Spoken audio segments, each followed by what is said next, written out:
Hey folks, thanks for tuning in to another Stepladder Creamery video. Today's video is going to give you a sneak peek at how we make our award-winning triple cream cheeses, the Ragged Point and Big Sur, which are our version of a classic brie-style cheese.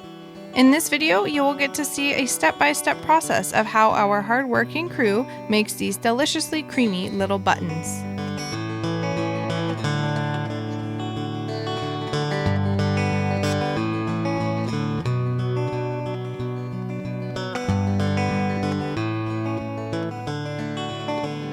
The process for making our triple cream cheeses is initially very similar to how we make all of our other cheeses, and it starts by pumping milk over from the milk storage room into the creamery.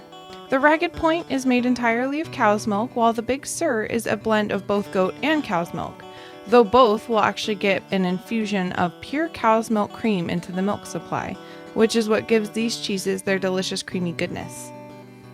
Once in the creamery, the milk will be pasteurized, which is the process of heating the milk in order to kill any pre-existing microorganisms, in order to guarantee the safety of the milk and to also provide the cheesemakers with a blank slate off of which to craft our various cheeses.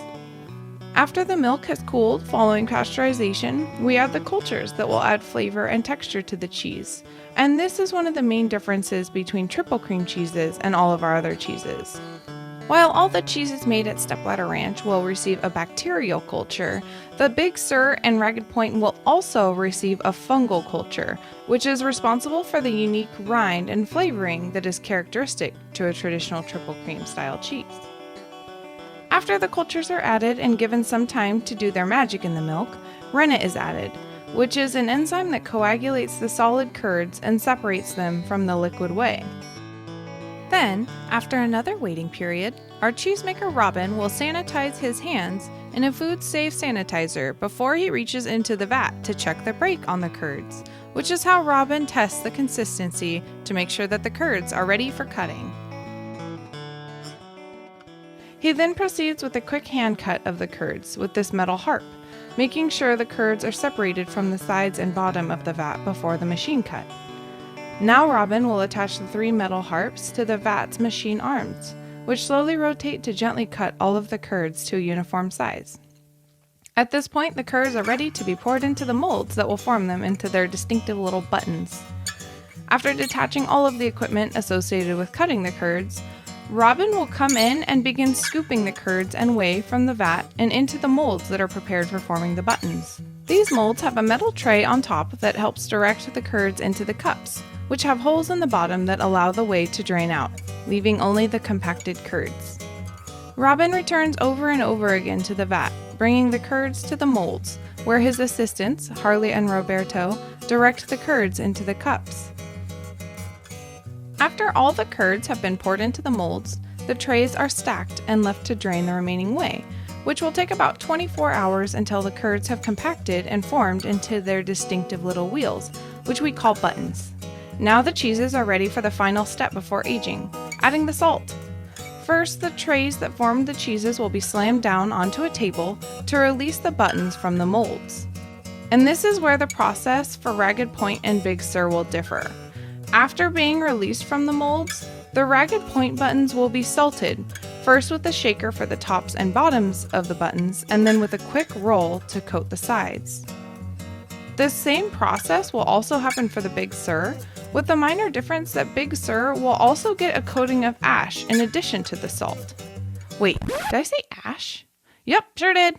If you have ever seen the Ragged Point and the Big Sur side by side, you may have noticed the difference in color between the two.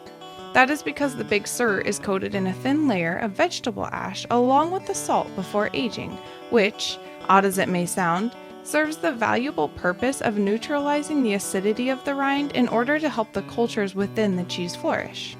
After all of the cheeses are salted and/or ashed respectively, the buttons will be arranged on an aging rack and the racks will be stacked and wheeled into the aging room, where the buttons will be flipped by our crew every 2 or 3 days during the 2 to 3 week aging process. This aging room is a specialized room kept very humid and cooled to about 50 degrees Fahrenheit, the perfect environment for the cultures that were added to the milk during the making process to flourish and create the unique flavoring and rind of the cheese. The fungal cultures in the cheeses become especially apparent during this stage, as they are responsible for growing the layer of white mold on the outside of the triple cream cheeses as they age. This fungal rind is unique to Brie-style cheeses and is completely edible and quite delicious. Think of it as a protective coating that adds a distinctive truffle-like flavor to the cheese. Once the cheeses have fully ripened and are ready for eating, they will be wrapped by our hard-working crew and sent off to be enjoyed by all of our wonderful customers, and of course ourselves.